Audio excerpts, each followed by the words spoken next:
Is the axis of earth worship, twisted human desire, and depopulation now fighting an anti-Christian war? More to the point, has that war now escalated to the level of organized crime and violence? Good morning, ladies and gentlemen. This is another declaration of truth from your host, Terry A. Hurlbut. A shooting at a Christian school in Nashville, Tennessee, earlier this week, gives reason to believe both the war and the escalation. The reason comes not only from the nature of the target and the identity of the attacker, it also proceeds from anti-Christian rhetoric from certain people in media and selective application of the law. I will try to discuss this case as kindly and as sensitively as I can. Before I begin, I do want to shout out to the prime sponsor of this channel, which is Conservative News and Views, link in the description. Be sure to check out the awesome CNAV Store. Scroll down near the bottom for that link. Lots of great merchandise there, especially this t-shirt that I have chosen for today, which quotes Aldous Huxley as saying, "Facts do not cease to exist because they are ignored." And this morning, I'm going to examine the facts of this case. All of them. One more thing. If you like what you're about to hear, you can like this video. You can also click the bell icon to get a notice every time I come out with a new one. In fact, do you see the new icon, the heart shape with the US dollar sign in it? That's the super thanks icon. If you really want to keep these videos coming, click that and leave me a tip. Any currency will do, as long as it's legal tender. And now, the facts of the Covenant School shooting, a tragedy, any way you look at it, are these. On the morning of March 27th, a biological woman shot her way into the Covenant School in Nashville, Tennessee. She killed 3 pupils, all age 9. They included the daughter of the pastor of Covenant Presbyterian Church, which was the school's patron organization. Another of the 3 died when she tried to summon help by triggering a fire alarm. The shooter also killed 3 adults, the headmistress, a substitute teacher, and a male janitor. But if that luckless pupil couldn't summon aid, someone else did. Metropolitan Nashville Police responded within 10 minutes. 2 officers entered the school, made their way with near military precision along the hallways, and finally heard the sounds of gunfire. They followed the sounds, confronted the shooter, and shot the shooter dead.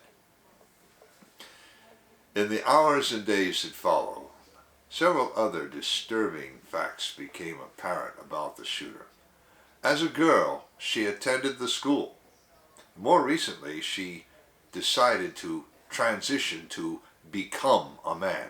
Now that involved surgical mutilation and hormonal, i.e. testosterone, poisoning, all with informed consent, of course. In the final moments of her, or as some people seeming to claim the rights of next of kin to the shooter will insist, his life, Audrey Aidan Hale, 28 years old, sent an Instagram message to a former basketball teammate. In it, Hale announced an intent to commit suicide. The teammate, addressing Hale by her birth name, tried to discourage her, but to no avail. But apparently, Hale left no clue of an intent to commit mass murder. Then she spoke of something bad about to happen, but didn't say what or where. Metropolitan Nashville Police announced that they had recovered a manifesto from Hale, but at this time they refused to release it. They claim they cannot release such material in an active murder investigation, but I think they've made a political calculation, and a miscalculation at that. Apart from the manifesto, Hale had 2 semi-automatic rifles and a pistol, ample ammunition for all 3, and a detailed floor plan. No part of Hale's background has surfaced to suggest that she had military or paramilitary training. Worth noting is that testosterone poisoning, as part of female-to-male transitioning, makes the patient more aggressive. Hale's motives pose the most immediate question. Did Hale bear a grudge against the school, the headmistress, the pastor, or his predecessor? The headmistress apparently died trying to shield others from Hale's bullets, so perhaps one can regard her death the same way as one regards the death of the pupil who died trying to summon aid. But killing the pastor's daughter suggests a deliberate attempt to cause anguish to the pastor. That could be by virtue of his office or for another, darker personal reason. But we have no way to ask Hale because police killed her. Now, is that suicide by cop? Well, that would be consistent with those Instagram messages to the former teammate. Or did she really think that she could win in combat against two trained police officers? YouTube influencer Brandon Tatum, whom I hold in the highest esteem, and who is himself a former police officer, had high praise for the Nashville officer's tactics. I have a link in the description to his video. He didn't actually say that what these two officers did should be required reading at the police academy, but he certainly hinted at that. But I digress. We also have to ask ourselves, could Hale have acted from an even darker motive than some personal issue with the pastor? Could Audrey Adan Hale have decided to strike a violent anti-Christian blow by killing Christian school pupils, faculty, and staff? And more to the point, can we safely assume that Hale acted alone? Before I go any further with this, I want to shout out to a sponsor who can really help you through the economic storms to come. That sponsor is oursilverlines.com. You feel like you're working harder for your money just to get by? You're not alone. The fluctuating economy, employment issues, and unexpected changes in life have left many families struggling over the past few years. Collecting gold and silver can help shield you against many of these challenges, but if you're like me many years ago, you don't know where or how to start. Our Silver Lines helps by connecting you with thousands of members who are learning the secret of creating and protecting true wealth by collecting precious metals. Whether you just want to collect rare and unique coins or take advantage of the business opportunities this company provides, either way, they can help you learn to live an exceptional life. Visit oursilverlines.com to learn how you can build a legacy for your future.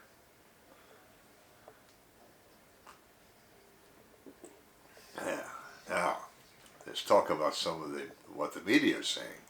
Several media organs have made much of two specific bills that Governor Bill Lee of Tennessee recently signed into law. One forbids doctors in Tennessee to perform this kind of surgical mutilation or hormonal poisoning on any minor. The only exception might be to correct ambiguous genitalia. Now, I have seen that kind of thing in the course of both training and pathology practice. Rarely someone is born with a literal bifunctional gonad that my professors called an ovotestis, making sexual assignment almost arbitrary. But as I said, rare. Think hen's teeth. The other forbids men to play in women's sports after transitioning to become women. But neither law prescribes any penalties other than a sanction for fraud by a trans woman trying to play in women's sport, or revocation of the medical license of any physician transitioning a minor, other than in that rare case I mentioned. It certainly does not prescribe execution or even imprisonment of transitioning adults, nor I maintain would such a law be remotely constitutional. It would be a bill of attainder. When the story broke, a group calling itself the Transgender Resistance Movement left its own statement. That statement spoke of genocide against our people. Furthermore, someone attributes this statement to Hale. I quote, "If you mess with our kids, we kill yours," close quote, or words to similar effect, begging the question of how any such persons following transitions can even have children. Surgical mutilation of that kind always sterilizes the patient. This case joins a raft of school shootings, except that many, commenting on it afterward, are showing an anti-Christian bias. Of course, the resident and his press secretary liked to fall back on their old standby: gun control. The usual countervailing argument that the school, as a gun-free zone, was a soft target still applies. That aside, the U.S. Attorney General refuses to regard this case as domestic terrorism. This, although Hale might indeed have had anti-Christian motive and enhanced aggressiveness to carry out this attack. Did Hale act alone, or did someone prime, groom, train, and arm Hale to carry out this attack? Hale had two characteristics that would make that kind of grooming more likely to succeed. She had motive, possibly personal, and was undergoing a treatment that made her more aggressive. Now, Hale also could help draw that floor plan from her own memories. But how long has that campus stood? Did that campus undergo any building or renovation program after Hale left the school? We don't know. I checked with their website and found nothing, but in this regard, absence of evidence never qualifies as evidence of absence. And could Hale, without prompting, conceive of such a highfalutin motive as striking a blow in the transgender cause? I'm not sure about that at all. I think it's more likely someone else primed her for the attack, someone who did have an explicitly anti-Christian motive. But no one investigates that possibility. Why doesn't anyone investigate the associations of the perpetrator of such an act to look for a primer groomer? Could authorities not want to find any such person? If someone did prime, groom, train, and arm Hale, the motives of that person or group become readily apparent. But I'm not talking about anything as prosaic as the alternative lifestyle community, or even anything calling itself a resistance movement. I'm talking about the same elite that believes that this earth has too many people on it. And Christians, more than any others, believe in having children. Moreover, we practice a morality that has children and raising them as one of our highest standards of value. But the elites want the whole planet for themselves, and whether they can even think about children of their own is a matter of pure conjecture. So naturally, they support movements that worship the earth instead of the God who created it. They also promote lifestyles that, by definition, are anti-procreative. So the source of their anti-Christian motive is twofold. Not only do Christians believe in a next generation, but the Christians are also providing that generation. Priming and grooming someone to attack a Christian school in this manner serves two purposes. It destroys the very next generation the Christians are providing, and at the same time, it strikes fear in the hearts of Christians who are their enemies. Or so they calculate, forgetting, if indeed they ever knew, that God does not give a spirit of fear. The anti-Christian war will fail for the same reason the Roman persecution failed. Christianity survived that persecution, and it will survive this one. Links in the description to the article, to the video from Brandon Tatum analyzing and giving a resounding upcheck to the tactics of those two Metro Nashville officers, to my Declarations of Truth Twitter account, and to conservative news and views. I've also left links to the awesome CNAV Store and oursilverlives.com, as I also mentioned. You know already about how to like a video, turn on notifications, and leave a tip. And on the end screen, I'm going to leave a subscribe link to my channel and links to other videos I have already done about Christian governance and morality. This is Terry A. Hurlbut, delivering another declaration of truth and reminding you to let the truth set you free.